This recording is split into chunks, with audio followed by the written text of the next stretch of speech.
She was 6'2" and called a freak her whole life.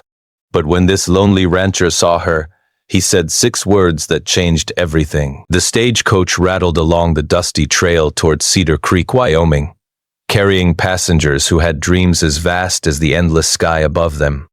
Among them sat a woman who drew curious glances from everyone who passed by. Her name was Margaret Ellen Foster, and she stood 6'2" tall, a height that had earned her nothing but heartache throughout her 27 years of life. Back in Boston, Margaret had been called names that still echoed in her nightmares: giant, freak, unnatural woman. No man wanted to dance with a woman who towered over him. No suitor came calling for a lady whose shadow seemed to swallow them whole. Her mother had wept when Margaret showed her the advertisement she had answered, a simple listing from a rancher in Wyoming Territory seeking a bride willing to work hard and build a life together. The letter that arrived 3 weeks later was written in a rough hand, the words simple but honest. His name was Samuel Hawkins, a man of 42 years who owned a modest cattle ranch outside of Cedar Creek. He had lost his first wife to fever 8 years prior and had resigned himself to loneliness until he read Margaret's response. She had been honest about her height, expecting him to withdraw his offer immediately. Instead, his next letter contained only 6 words that changed her life forever. Height matters nothing. Heart matters everything. Now, as the stagecoach bounced over another rut in the road, Margaret clutched that letter against her chest like a talisman. The wedding dress she wore beneath her traveling cloak was borrowed from her aunt, altered hastily to accommodate her unusual frame. The lace along the bodice was old and delicate, and the petticoats beneath were stiff with starch that had not been properly softened. The moment the stagecoach lurched to a stop at the depot, Margaret felt the first prickle of discomfort along her lower back. She ignored it, gathering her courage as she stepped down onto the wooden platform. Her eyes scanned the small crowd gathered there, searching for the face that matched the photograph she carried in her reticule.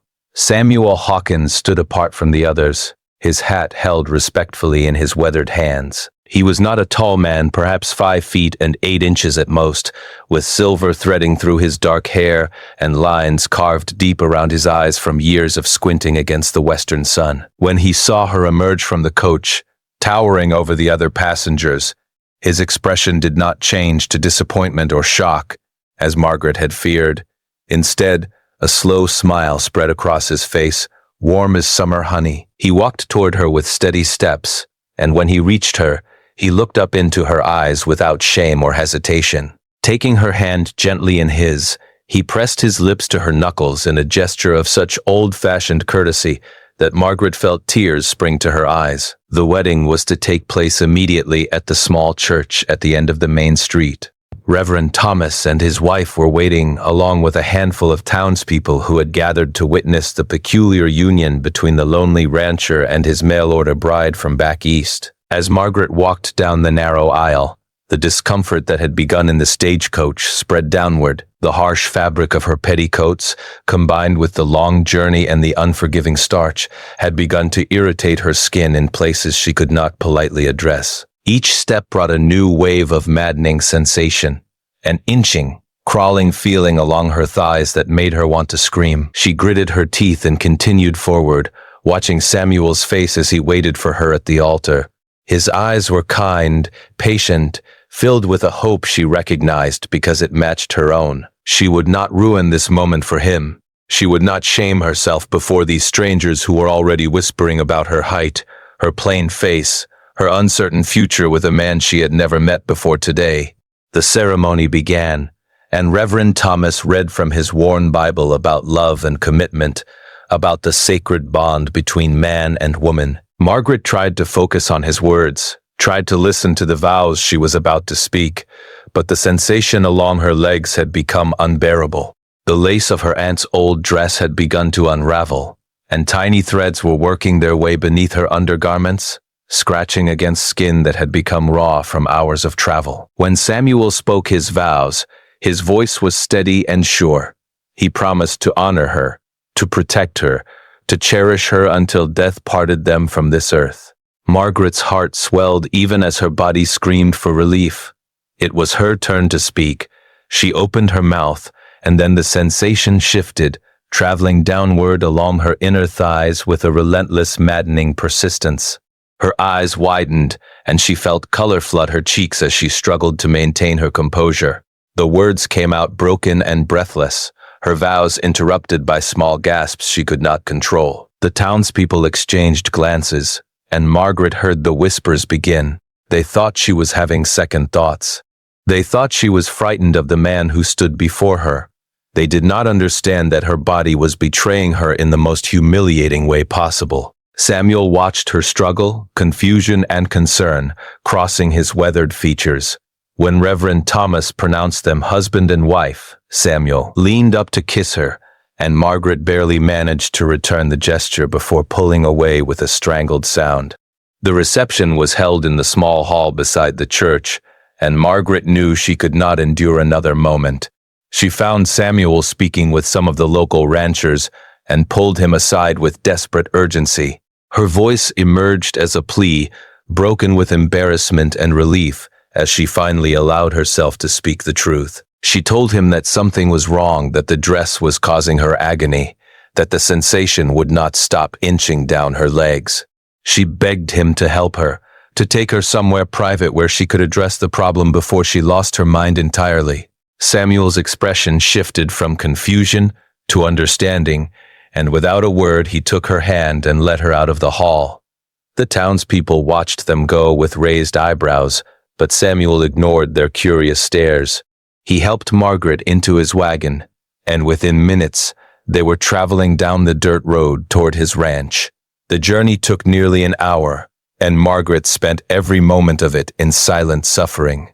Samuel kept glancing at her, his concern evident, but he did not press her for explanations. When they finally arrived at the small ranch house, he helped her down from the wagon and guided her inside with gentle hands. The house was simple, but clean, with evidence of a woman's touch that had faded over the years, but never entirely disappeared.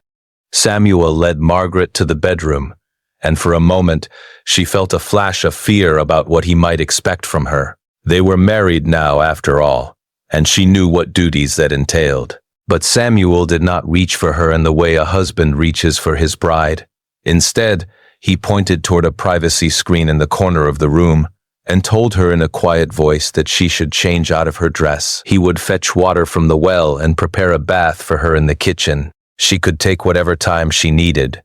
As he left the room, Margaret felt the first tears slip down her cheeks. Not tears of pain or embarrassment, but tears of gratitude for a man who understood without demanding explanations, who offered help without expecting anything in return. She removed the wedding dress with trembling hands, discovering that the old lace had indeed unraveled, leaving a trail of tiny threads that had worked their way beneath her undergarments and scratched her skin raw. The starch from the petticoats had mixed with sweat from the long journey, creating a caustic combination that had irritated her skin beyond endurance.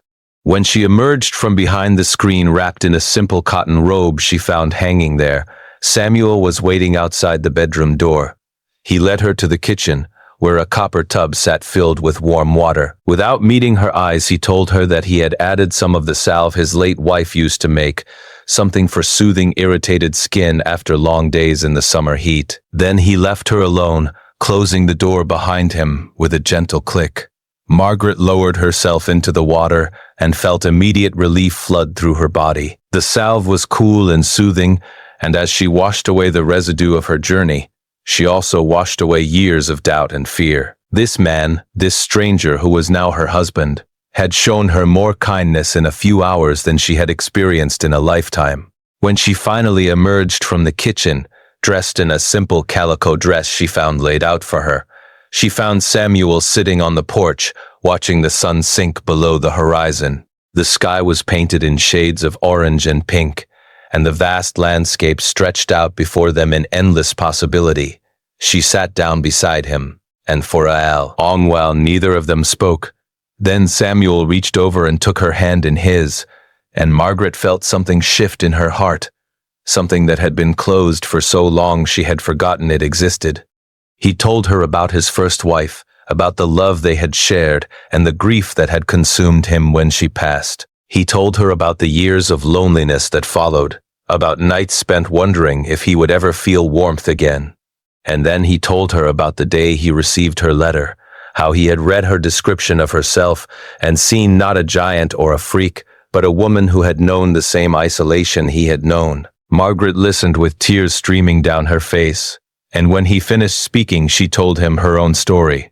She told him about the cruel children who had mocked her throughout her youth, about the suitors who had turned away in disgust, about the family members who had encouraged her to accept her fate as a spinster rather than seek happiness elsewhere. Samuel listened without judgment, his thumb tracing gentle circles on the back of her hand. When she finished, he turned to face her, and in his eyes she saw something she had never seen directed at her before: admiration, desire, love. He told her that her height was not a flaw but a gift, that she stood tall because she was meant to see further than others, to reach higher, to embrace more of the world than smaller souls could comprehend. He told her that he had spent his life feeling insignificant, a small man on a vast frontier, and that standing beside her made him feel like he could finally touch the sky. That night, they did not consummate their marriage. Instead, they sat together on the porch until the stars emerged, talking about their hopes and dreams, their fears and regrets.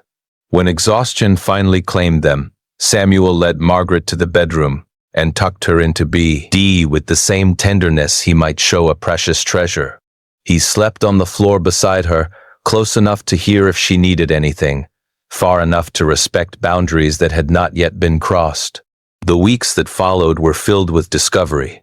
Margaret learned to love the ranch, the cattle, the endless horizon that seemed to promise that anything was possible. She learned to love the way Samuel looked at her each morning, as if she were the most beautiful creature he had ever seen. She learned to love the small gestures of affection he offered without expectation: a touch of hands while passing in the kitchen, a kiss pressed to her forehead before he left to work the cattle.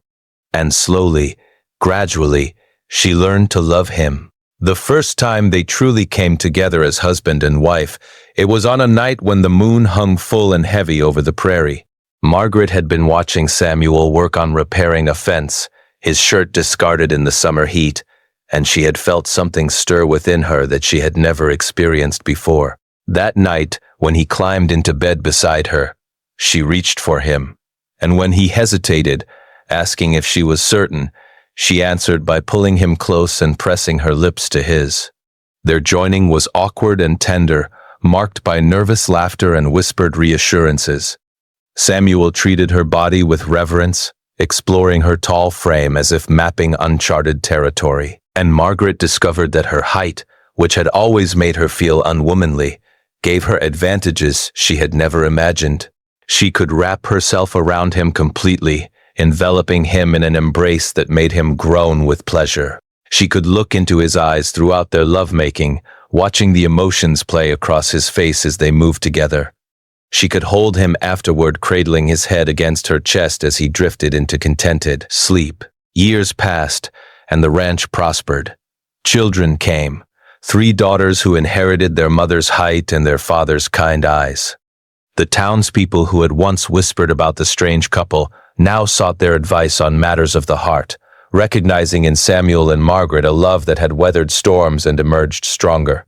On their 20th anniversary, Samuel presented Margaret with a simple gift, a worn piece of paper that she recognized immediately.